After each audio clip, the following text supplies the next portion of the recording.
Good morning, everybody. Welcome to Living Astrology with Janet Hickox and with Pia and Cullen this morning. So it's time to grab your cup of coffee or your tea, sit back, and let's chat about what is happening up in the stars above. But we've already been on a good conversation here this morning talking about AI, talking about technology. And I feel like we could almost carry on this conversation through the whole entire hour, guys, because it's so pervasive, the impact that technology is having on our lives. It definitely is, and the impact is not necessarily positive, although it masquerades as being all helpful and positive and forward movement. Not necessarily so. But I would rather listen to you about astrological things, actually. Well, we do have some astrology. This happens to be one of those weekends that we don't have a terrible amount of transits going on, but we have some interesting things going on. So we will definitely talk about that. But I wanted to start this morning with a recognition that I had this morning as I was looking at my, Pleiadian-Earth calendar, that somehow I missed that we moved into a Venus phase change. That was back on September 3rd on the 11 listening. And I didn't have time this morning to go check it out. What phase did we go into? I'd have to look it up. I don't remember. Me too. It's probably at the back of the calendar here. That's lunar eclipses. But, Venus, I wonder because so many things have happened to my friends and people I know since. Immersion, Janet. Okay, so tell me about that because it feels like a lot of things amped up in people's lives. My husband went into an eye problem. I've heard of two of my friends with pneumonia, and with one of them had carditis along with it, and people falling. It's crazy. So what about that might have precipitated this? I don't think it's all the Venus phase, although that certainly has something to do with it. The Venus phase of immersion means putting yourself at the heart of whatever needs to change. You really immerse yourself in whatever patterns you need to break, whatever gifts you need to focus on. You immerse yourself into it. So it's a time when Venus is not as visible in the night sky, not as visible, and we ourselves are not as outwardly visible because we're turning inwards. Interesting, because then it would seem like perhaps people who have had trouble accessing that might have been shocked in some way or awakened in some way to become more immersed in what it is that they're doing or not doing, such as the case may be, right? Absolutely. It's an opportunity, once again, for people to recognize what's going on when maybe they're either too busy or too sped up to actually do that. So this is a perfect time for people to look at the symbols that come to us, look at the clues, look at all of the intuitive things that we have as tools to do this kind of work that we're talking about. It's a perfect timing thing. There's something else that you triggered when you said you had a couple of friends who fell. We are also having difficulty maintaining our balance.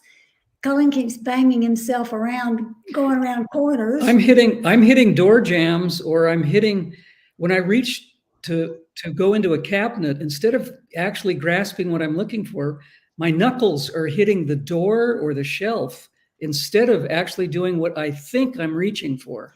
And I'm having difficulty when I go from horizontal to vertical. If I'm getting up, I am having difficulty finding my balance. I don't just snap to and balance. Larkma, our Pleiadian beloved friends, have been telling us lately that the Earth is wobbling on its axis more than ever, and it's also shifting orbits. And with that being part of it, I think that also is playing into why people are having some physiological problems, such as the falls. Yeah. I think that's part of the picture too. I don't think it's all about Venus. No, it's not all. It's not astrological. There are other influences. Yeah, there are lots of other influences right now that are fortunately or unfortunately showing up. It might make it more difficult to live our lives, but it's giving us the impetus and the ability to grow and to change. So it's one of those double-edged coins or double-edged swords where it may make things more difficult, but at the same time, we may benefit from the growth spurts or the ability to really look at what's going on inside us and outwardly. So much of this is, so it's so prevalent, but it's also happening in different ways for different people. Like my husband walked out the door last night to go walk to his car to get something out of the car. He's done this a million times, and he ends up getting his foot caught in something and rolls down into a fall and woke up and he laid outside for like 10 minutes. And I was like, what is taking him so long to come back into the house? But I was like, okay, well, he's probably talking to the neighbor. But no, he laid outside for 10 minutes because he couldn't get up. And I went, oh my God, why didn't you yell or say something? I would have heard you. But unexpected, a pathway he's walked a million times. Nothing changed except it was dusk. It was dark, getting dark. And in my case, I'm not having those kind of instances, but I could be sitting here at my desk working away, and suddenly I feel like the world has whipped, like that so dizzy feeling. Yes, we both feel that too. I think sensitive people are having all kinds of feelings about, whoa, where am I? What's going on here? And most people, when it happens, immediately start saying, uh-oh, what's wrong with me? Am I getting sick? Is there something out of balance? What's wrong with me? And it may be that it's something right with you because you're paying attention to what's actually happening on our planet.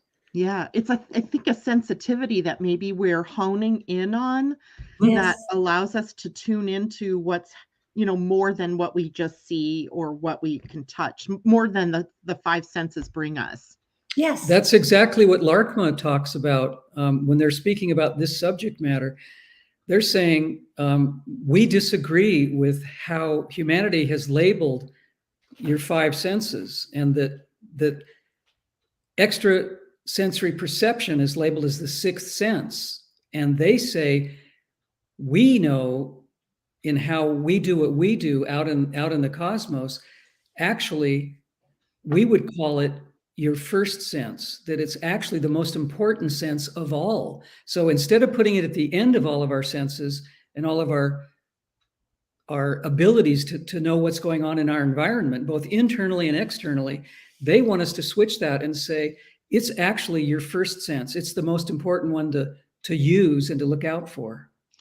That's amazing, because even in human design, astrologically, we talk about body wisdom, but really body wisdom isn't about the five senses. It's about the gut, the intuitive awareness that we've gotten away from over time because we became much more mind oriented, much more in tune with thinking things through instead of really feeling, what is happening by what's going on in our bodies or what we're sensing from the, instinctual or intuitive planes. So we really, it almost feels like we have to relearn that. So maybe that's part of what's happening too, is to force us into, a position of having to bring that wisdom back to really re-embody it. You had something you wanted to say. I think that's exactly what's happening, Janet. And it's not just physical things like losing our balance or bumping into things. It's also how people are telling us and many others their memories are lapsing or changing. That's exactly what I was going to talk about. And we talk about this a lot when we're working with Larkma, with the public, or when we're writing articles for magazines and journals. And the essence of this, you want to explain it? Well, the essence is that we're supposed to be honing in on that intuitive sense so that we can communicate telepathically, so that we can be more aware of our environment, and so we can get out of the patterns that are in the mind, because the thinking that we do generally follows ruts in the mind of, well, if this happens, then this happens, then this happens. And when you can't remember what you're doing from 1 minute to the next, you're forced to stay in the present moment.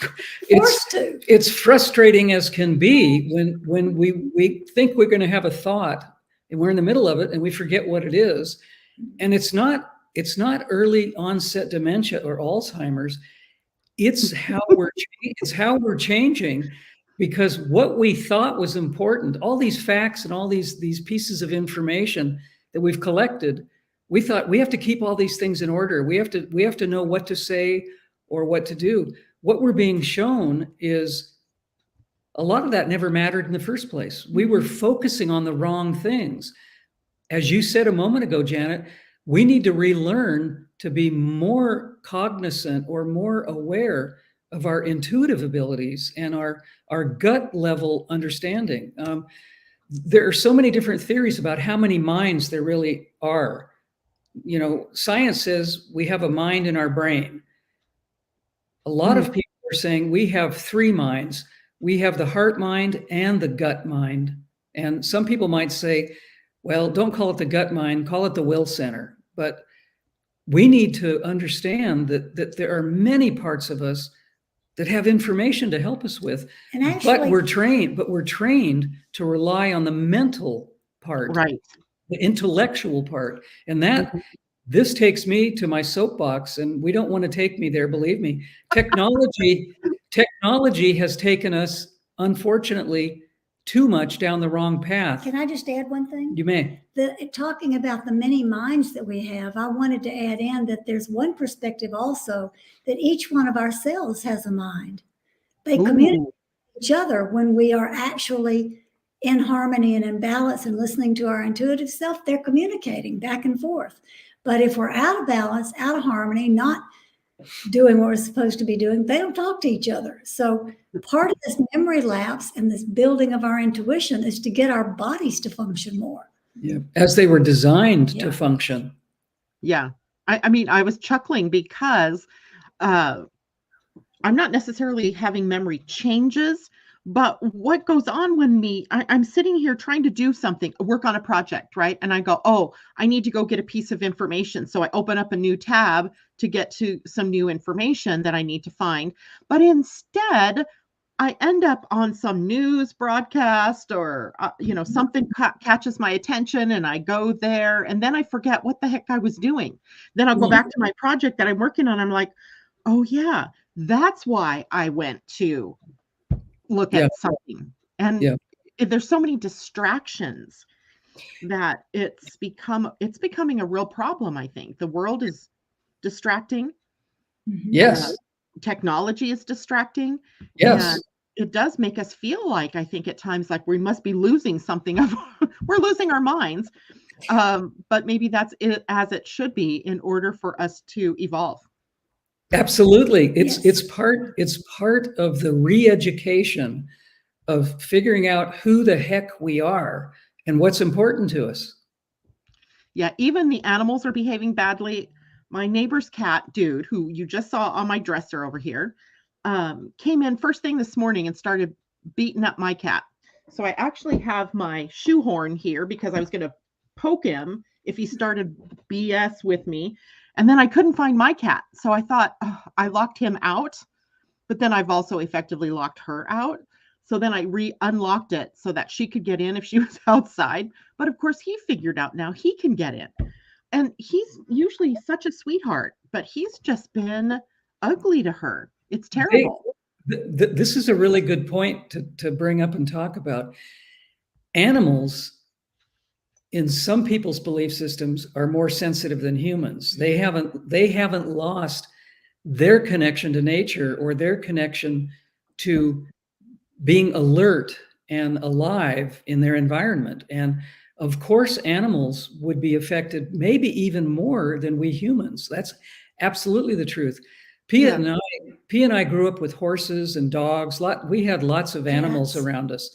Mm-hmm. And we noticed as children, turtles, birds, cats, dogs. But we noticed with cats, dogs, and horses that when the weather was going to change or there was some environmental change other than just weather, especially horses would begin to act up. They would begin to be annoyed. They would begin to be all altered in the way they would normally be reacting with their kind and with humankind. So we think animals are being especially affected by all these changes on Earth, whether it's pollution or whatever's changing.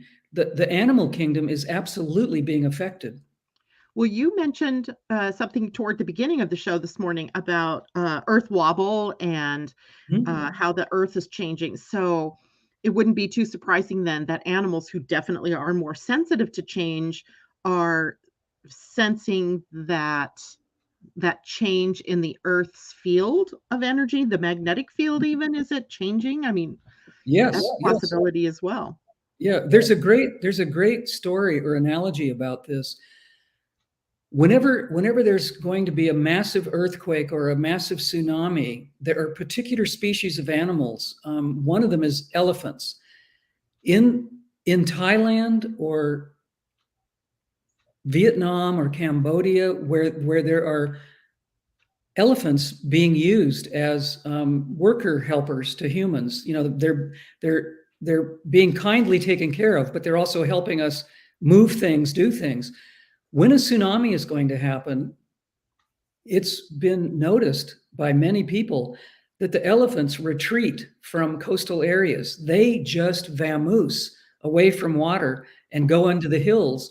And lo and behold, a day later or 2 days later, a tsunami happens. So animals are really, really sensitive and tuned into these natural phenomenon. Yeah. Yeah, I believe that. I just want to take a minute because there's a lot of people popping in here to say hello.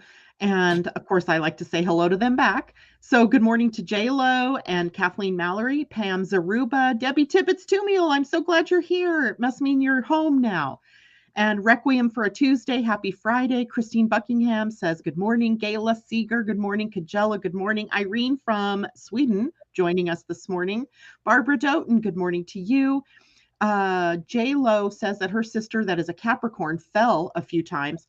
Interesting, because Capricorn is representation of the goat, which is a very sure-footed animal, right? We don't think of goats as falling off hillsides. They just don't do that.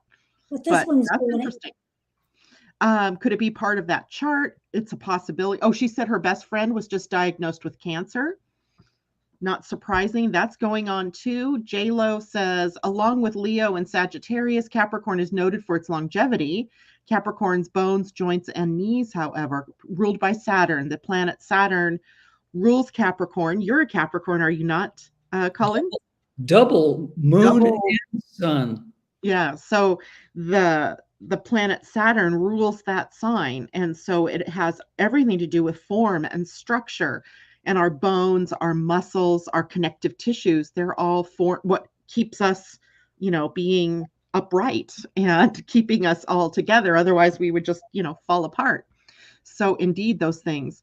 Natasha, good morning to you. She says, as you talk, thank you for labeling this overall feeling I have been aware of. Yet funny, my vertigo has been tamed down. So I guess I'm grounding differently and it's helping her balance. You've probably learned something through all of this. And so interesting, the knee, which is a huge part if we fall, should be stable. So kind of interesting. Knees are ruled by Saturn. So we have, knees, we have joints, we have the conditions like arthritis or rheumatism or the gallbladder is also ruled by Saturn. And one of my friends was having stomach issues. And I asked her yesterday if it was maybe the gallbladder. Could be, who knows, right? Now, Pam Zaruba has a question. Any wisdom for opening up more to intuition? Like that could be, we could do a whole show on how to open up more to intuition. What do you guys have to say about that? Well, one thing that I would automatically say is being around water, being out in nature in general, but especially being around water because we are water beings, helps us to be more open and to have more information flow through us. So being around water is one really good suggestion. I used to tell my psychology clients when I was practicing, if they wanted to remember their dreams, put a bowl of water by the bed and it would help them remember dreams. Yeah. We started noticing years and years ago that if we were doing anything with water, anything, washing the dishes after a meal, washing the car, taking a shower, watering the lawn, we would have more intuitive hits, more intuitive things going on while we were working with water. And we tested this, and we really realized that water, as Pia just said, really does have an influence on our intuition. I believe that because I'll get in the shower and suddenly I'm like idea machine. And of course, you can't really take a pen and paper into the shower with you and be ready to, log those ideas. So it is interesting that idea of water, and water holds memory as well. So we might even be remembering things from, that intuitive hits that we had earlier or at some other time. Interesting, you brought up turtles, Pia. And so someone, who was it that said this, that their turtles start to move their rocks at night to the other side. This is J-Lo saying this. Wow. And then Christine says, LOL, my daughter's turtle does that too. At night, they move their rocks from one side to the other. That is funny. Interesting. The elephants picked up people that cared for them up to the hills prior to big storms. That's what Christine Buckingham is saying. Yep. And Debbie says, thank you, I am. She's home and feeling better, I hope. And Requiem for Tuesday, that explains it. I must have Saturn. Well, guess what? All of you have Saturn. You don't get away from it. You don't get to just say, nope, I don't want Saturn in my chart, because you have Saturn. And not only do you have Saturn in your birth chart, but he's also transiting, moving through the sign of Aquarius right now. So he's taking on a little bit of a different characteristic than he would typically take on in Capricorn, because he's the ruler of both signs, right? He has traditional rulership over Aquarius, but in the more modern times, we ascribe Uranus as the ruler of Aquarius. So now we link Saturn and Uranus, and interestingly enough, the two planets, Saturn and Uranus, are forming a challenging square to one another again, because this is something they've done since, I want to say it was January of 2021 when they first hit that square. Mm-hmm. And then again in exact, right? So because they don't move very quickly, they stay in orb of one another, meaning close enough to be affecting each other for a very long period of time. And then they come into exact. That happened in December of 2021. And now we're building to an exact, so close to an exact that I'm calling it exact, again in October. So October, I want to say 16th-ish. So we're feeling this building pressure perhaps between the Saturn stable, old, traditional way of being and Uranus that is pushing us to revolve, cause a revolution. I guess that's a revolve, and to change. So we have this, kind of dissonance going on in our lives between these two big energies of tradition and new or change, transformation. So I think a lot of that goes along with it. The whole experience and how that becomes individualized is really largely in part due to how your chart is arranged. Like for you, Cullen, as a Capricorn, Saturn is your ruling planet. So anything Saturn does, wherever Saturn is going to be more affective or effective even in your particular life because he's your ruling planet. Mm-hmm. So, and Pia, I always forget what sign you are. Sagittarius. So Jupiter is always going to be the planet, and possibly, he is in retrograde, moving backwards through Aries and going to go back to the last 2 degrees of Pisces before he moves forward again. So you may be even being affected by things that you want to reevaluate or things that you want to reimagine. It's interesting just to look at, if we look at each individual planet, the path that they make through our charts. And I'm a Gemini, so Mercury is my ruling planet. So no matter what the Mercury is doing, I'm always going to be affected in some way or shape or form. So That's one thing we have to understand, that our charts are so many layers that even if you're, okay, let's say I'm a Gemini, and let's say Saturn was moving through Gemini, I would be affected by that.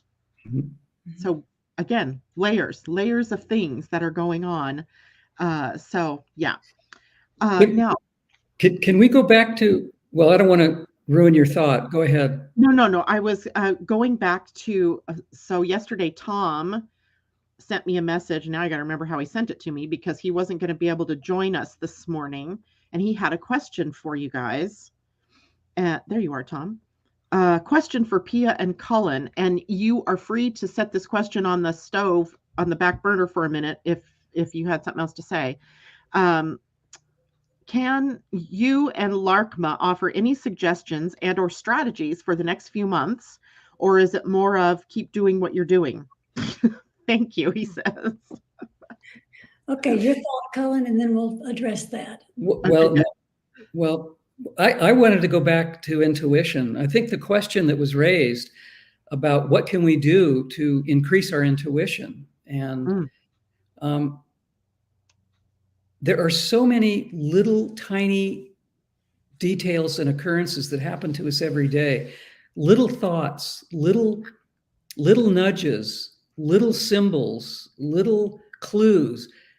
We're bombarded every day with all of these little pieces that come to us, whether it's from our mind, from our psyche, from our subconscious, from outward possibilities from other people or other situations. But what I want to talk about just briefly is we generally don't take the time to look at these pieces of information that come to us.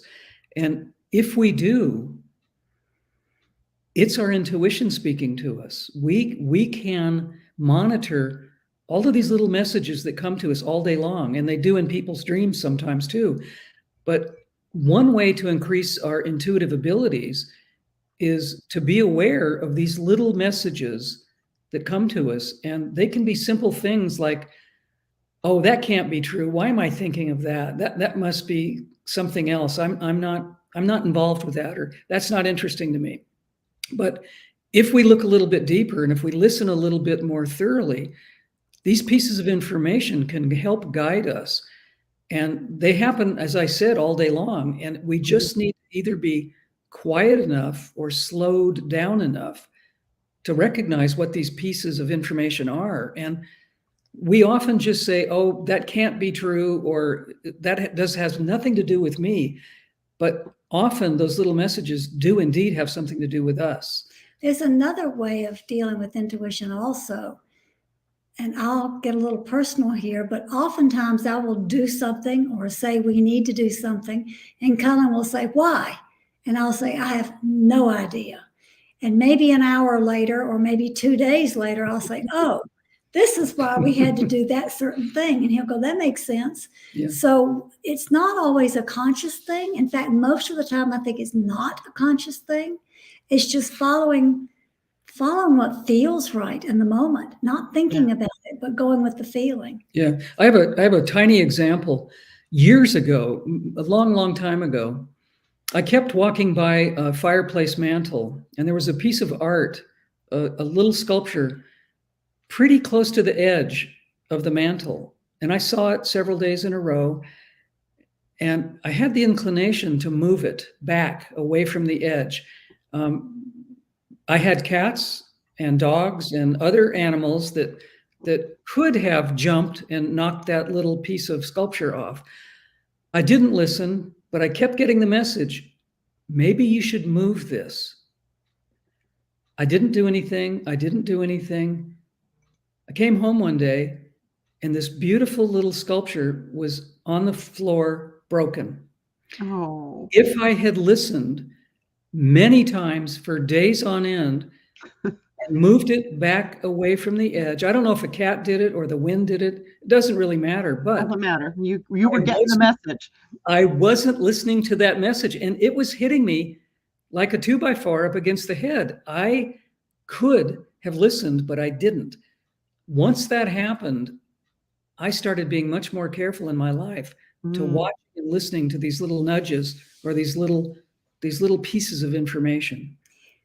Now, to address Tom's question, I think that the dynamic tension that the universe is giving us with these squares, oppositions, everything that's going on right now, I think the idea of just keep on what you're doing is absolutely the wrong direction to go. I would say you're right. This dynamic tension is about breaking the patterns and doing something different. And often that is proven to us by, we will try really hard to be nice or to do something really good for somebody. And we're thinking that we're doing the right thing by being kinder than usual, more helpful than usual, and it backfires. And the reason why is because maybe we've been too helpful, too kind, too taking care of the other person all along. And what we're supposed to be doing is saying, no, you handle that. It's your responsibility. It's your responsibility. Right. Yeah. So, Yeah.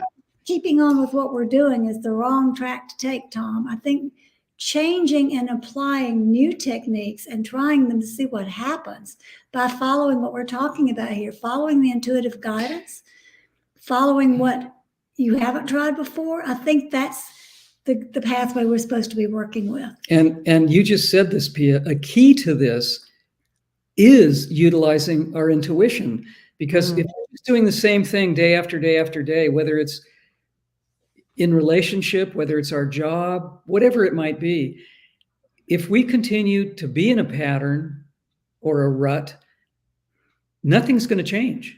But if we listen and if we're willing to make changes, and they can be tiny little incremental changes, but if we're willing to make changes in what comes to us, that will help us be able to cope with and deal with what is coming and how the world is changing every day. Staying static and not making changes or just doing the same old rote behaviors is going to keep us in the same box. It's not going to allow us to move forward or sideways, up or down. We need to make movement, and it's all there for us. It's right there. And it's not just about what we do either. It's what are we thinking? What are we feeling? Do we want to stay stuck in this feeling place of, oh gosh, I did that wrong, I should do something different? Or do we want to pick ourselves up and go, well, that didn't work so well, let's try something else? Doing the same thing over and over and expecting a new result is called insanity. Yes. And interestingly enough, the planet Pluto, which is the planet of empowerment, but also transformation, and he represents change, is sitting at a gate in human design where the lowest energy is psychosis, akin to insanity. And it's that same thing that you're talking about. We have to approach things in a new way, right? Yep. We have to become empowered and come from a place of power. Someone said magic is everywhere. Gala said magic is everywhere. Well, the highest expression of the gate that Pluto is sitting at is magic and wonder, the awe of being able to live life in concert with our intuition or with nature or with being able to sense and not necessarily just use the mind. And it does fall in the head center, which is, in human design, if you're looking at a human design chart, which I do not have one sitting here, you see it's the only center that's partway in the body, but also partway above. Mm-hmm. So it acts as sort of this antenna to bring us in that intuitive awareness or the inspiration to do things differently. But we are creatures of habit. So one thing I would say that goes along with what you've been saying there is to follow your discomfort. Mm-hmm. Right? Yes. Follow that. Where is that taking you? Yes. Absolutely. And that's why our society is so filled with addictions, because people don't want to follow their pain. People don't want to follow the faults that they know they have, but they really don't want to look at or work on. The addictive quality of just about everything in our society, and we could include technology here, folks. It is an addiction. Yeah, it is. And it absolutely is. But aside from that, most people are absolutely uncomfortable with looking into their disorganized way of living, their unhappy makeup of how they're living their life, how they're doing what they're doing. And if we don't look at that discomfort, if we don't look at those frailties, if we don't look behind the curtain, we're going to continue, as all three of us have been saying, we're going to keep doing the same old stuff over and over again. We must look at what doesn't work instead of always thinking, well, I'm going to follow the path of what works because that'll make me happy. That's a terrible illusion trap. Yeah, absolutely. And interestingly enough, I've been doing this work on manifesting. It's called the Soul Manifesting Blueprint. And one of the things that we have sort of been taught, or at least the thought's been planted in our head, is that we all manifest or create in the same way, but we don't. No. Right? There are so many different combinations of ways in which that we are creators. Your way different from my way, different from all of the listeners in the background here today. And one size doesn't fit all, but we all have that skill of intuition in various degrees, right? It's not that if you are very intuitive that you've used your gift in a way that's better than others. It's that you've just been more aware of it in your life. But we all have that intuition. And when we are following that intuition, we tend to be in the right place at the right time with the right people and the right opportunities.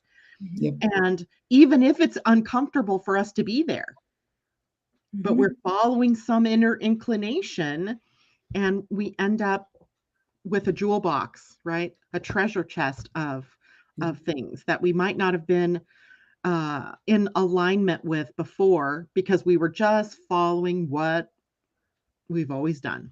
Yeah, absolutely. You know, it's interesting. I think we've talked about this on your show before, but I'll bring it up again just briefly. It's been said that intuition is only the domain of women. This has been said for eons of time, and it's really a myth that needs to be busted because, as you said just a moment ago, Janet, everybody is intuitive, and men can be just as intuitive as women, and it's been really misaligned in the understanding that women have this special faculty because of their nurturing nature and because of lots of things about women, that intuition would be simply part of that package that they have and they own. And it could be nothing further from the truth.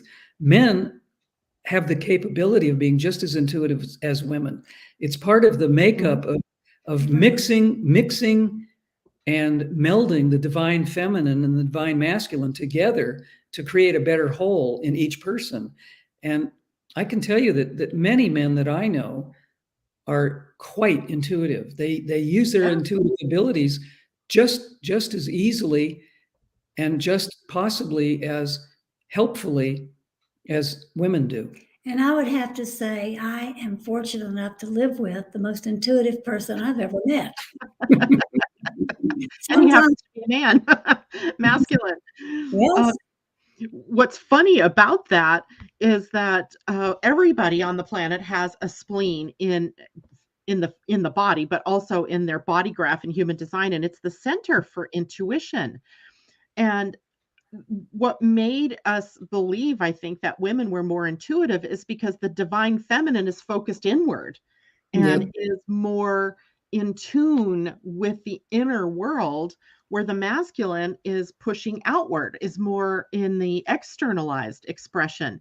So it's a possibility that in the doingness that the masculine energy became less intuitive, or was it that they just changed the name of it and it became instinct or gut instinct or my gut says?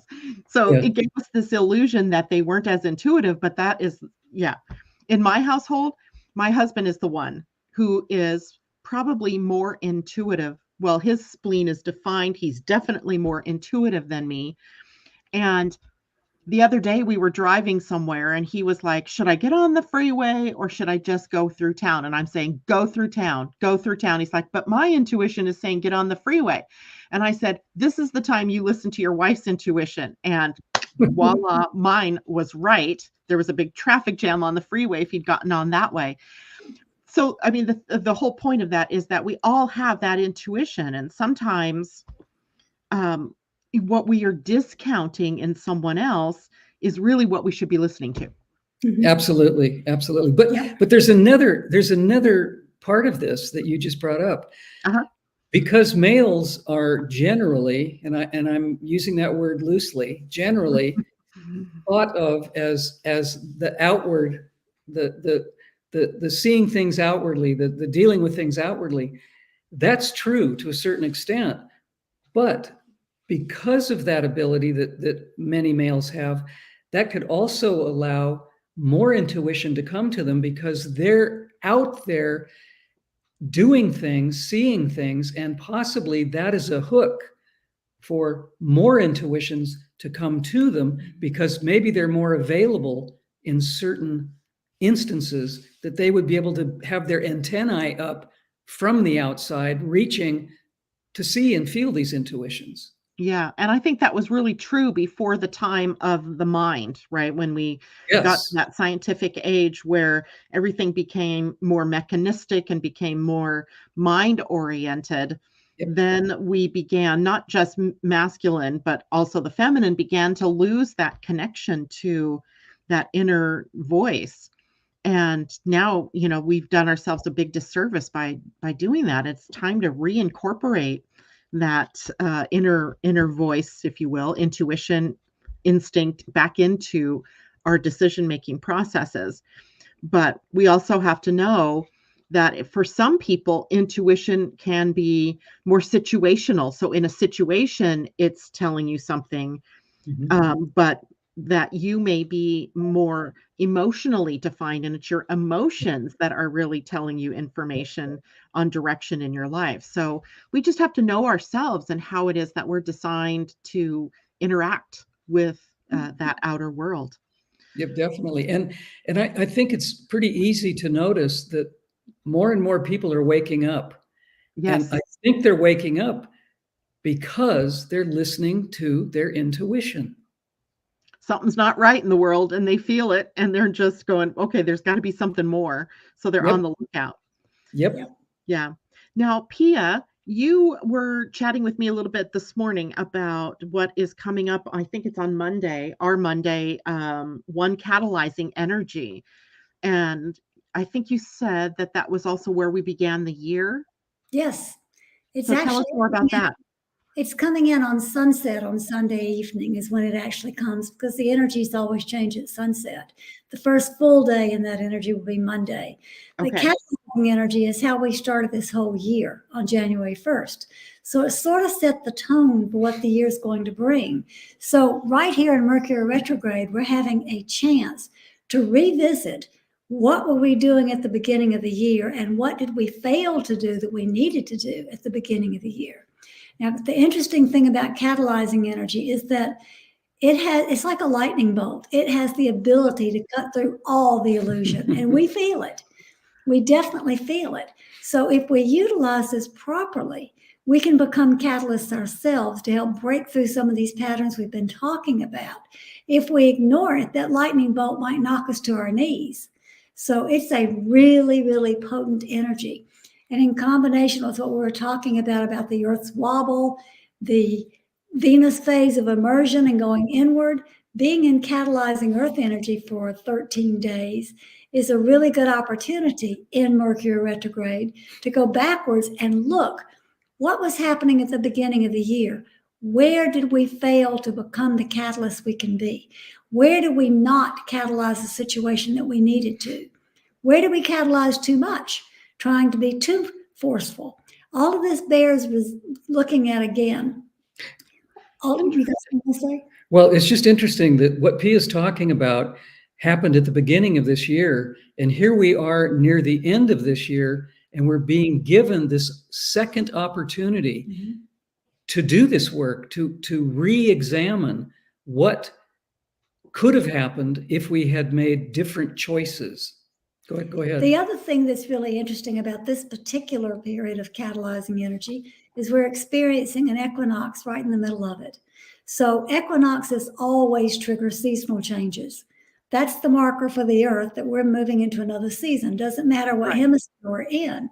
So if we take that to a personal level or even a collective level for humanity, what season are we being pushed towards by this catalyzing energy?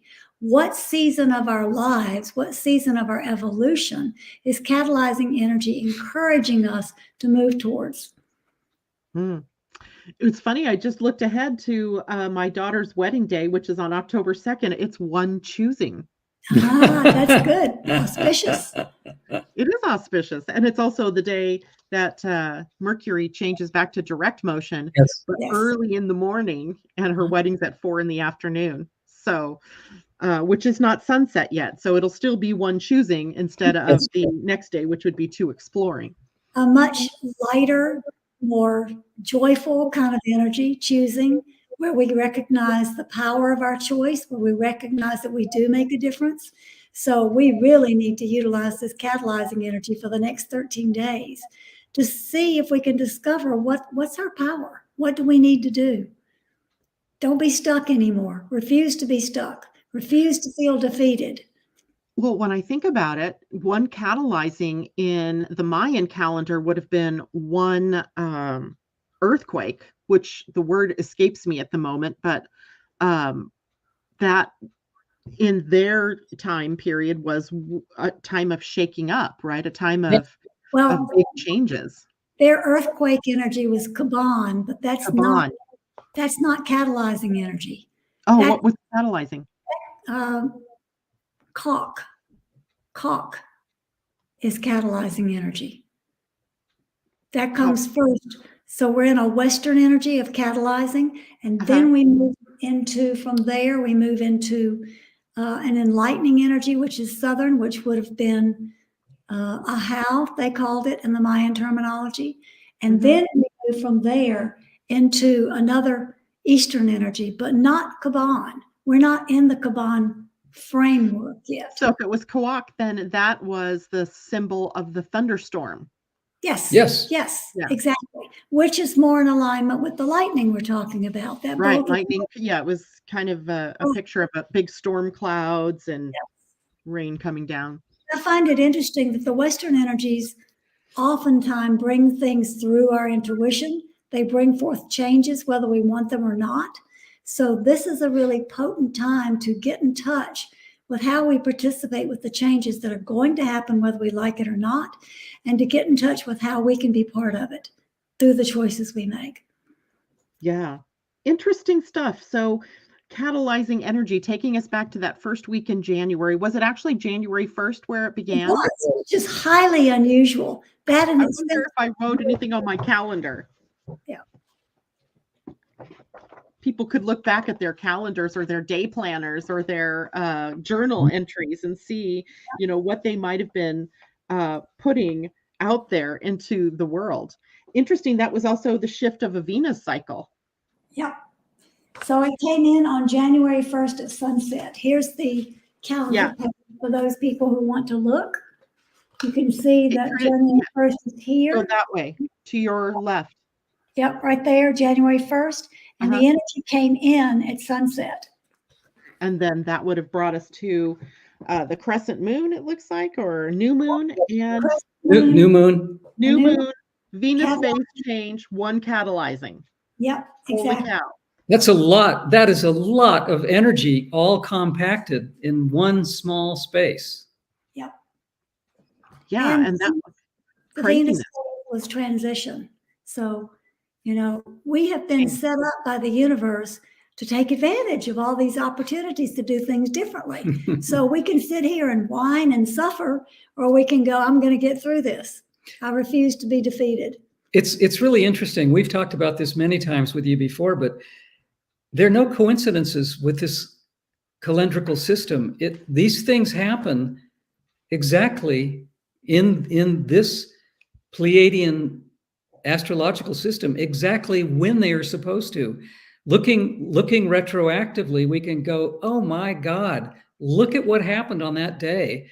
It was perfect. It was absolutely what needed to take place. And may not feel like it at the time, no, but absolutely perfect. But we marveled at this. We worked with this system for years before we brought it to the public. We wanted to be sure it made sense, and we wanted to be sure people would understand it. And we were amazed at how these synchronicities and how these so-called coincidences would crop up on a regular basis to show us that this energetic system really, really does make sense.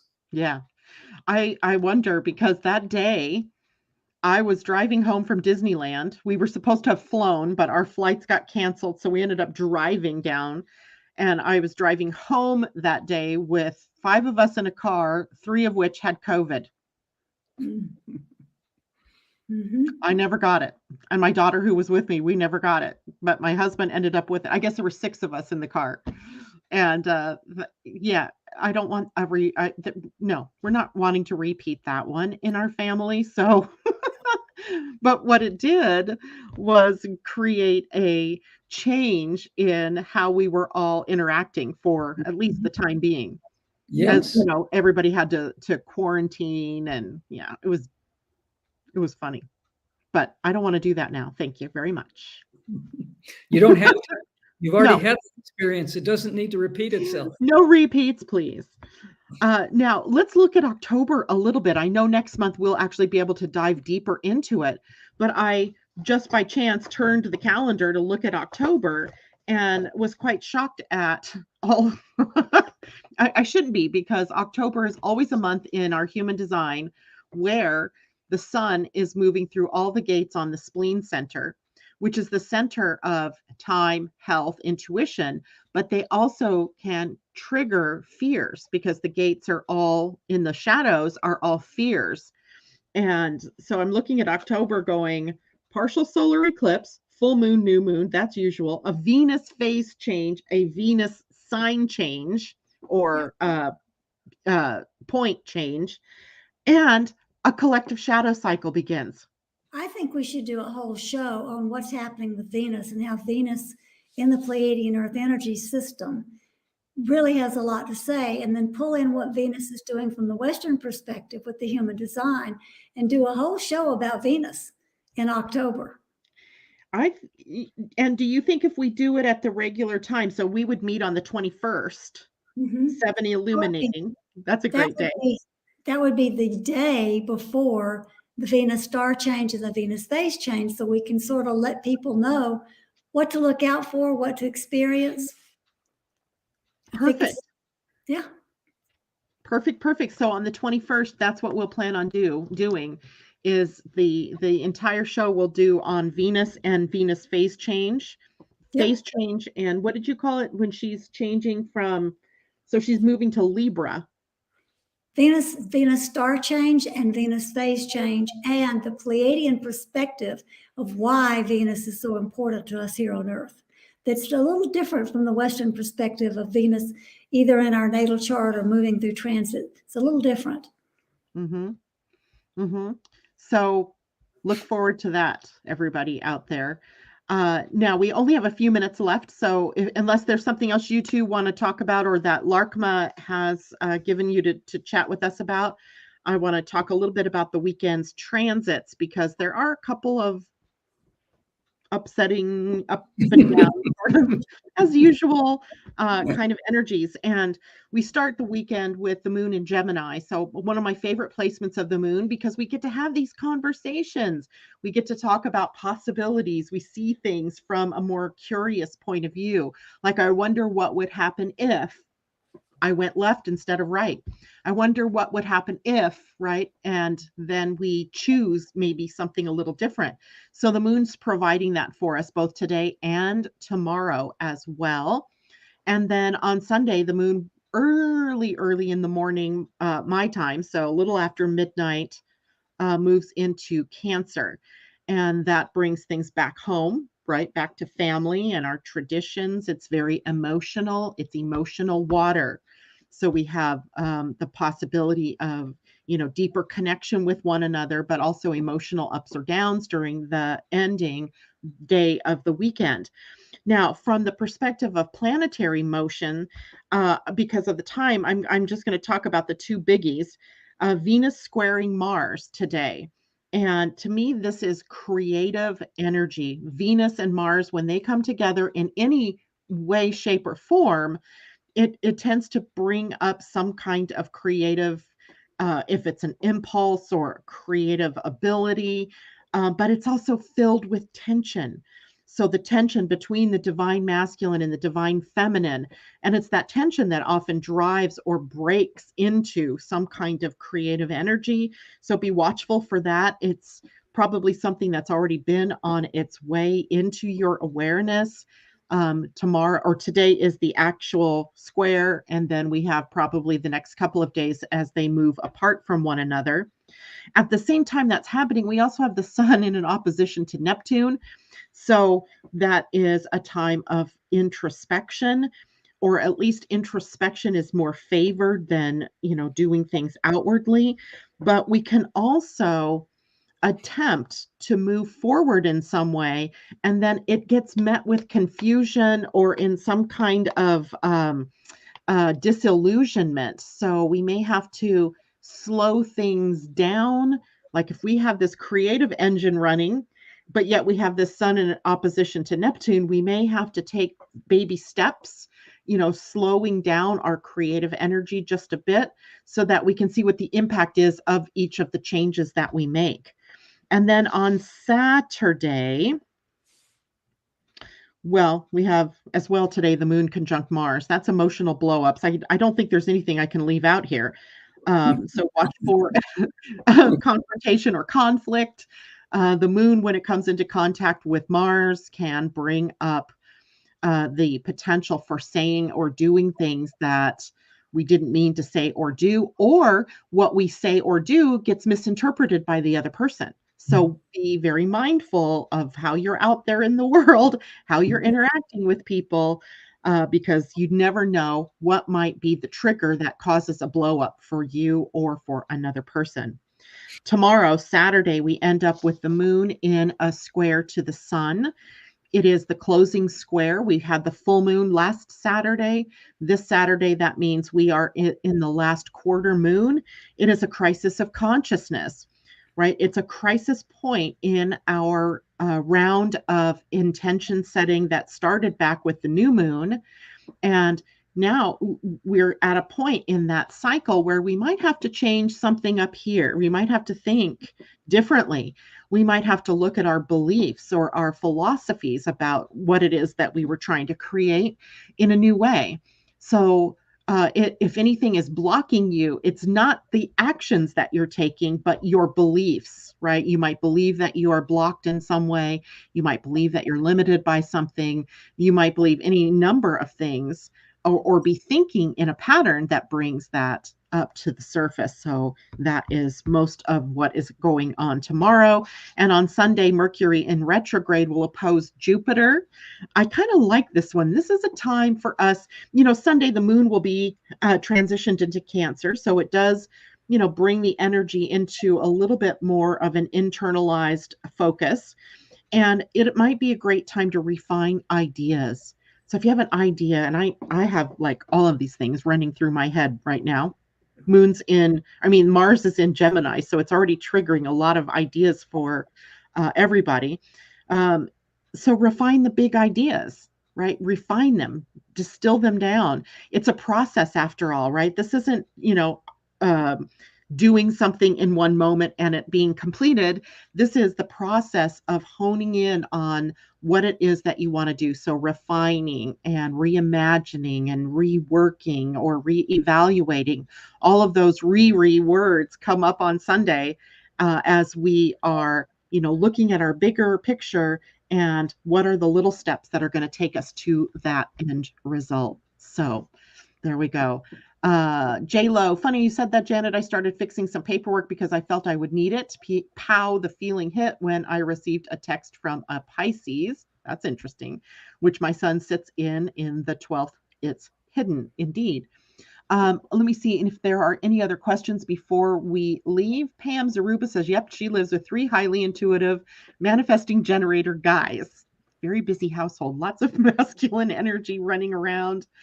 Let's see, Natasha, as I'm dealing with a lot of grief, I am always reminded by the universe that this is a time to feel, to awaken and crack open this metaphorical egg of my deeper self. That is deep. We could unpack that one, Natasha, because I think that is something big that's going on with a lot of people right now. All right. So that is it for us today. Thank you, Pia and Cullen, for being here with me. I'm looking forward to next month, the 21st, when we meet again to talk more about Venus. Thank you all for joining us today. Please, if you're watching on YouTube, hit the thumbs up for the video if you liked us. And if you would like to subscribe and find out more about when I'm coming on air, please hit that subscribe. If you are on Facebook, hit the thumbs up. No, on Facebook, it's a like. Hit the like. And please share the video with your friends and family. Thank you so much for being here. See you on Monday. Bye for now. Thanks, Pia and Colin.